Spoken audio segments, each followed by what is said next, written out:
From this video, you will learn how to solve 3-digit by 1-digit multiplication. 3-digit number by 1-digit number.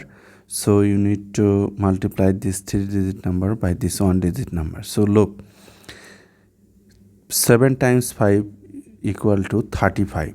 Write 5 and carry 3 to the next digit. 7 times 7, that gives you 49, plus 3, that is 52. Write 2 and carry 5. 7 times 3, 21. 21 plus 5, 26. So look, 2625 is the answer. Look, this is also a 3-digit number and would like to multiply this 3-digit number by this 1-digit number 2. 2 times 9, that is 18. Write 8, carry 1. 2 times 9, 18, plus 1, 19. Write 9, carry over 1.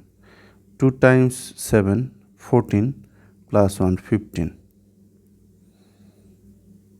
So this is the answer.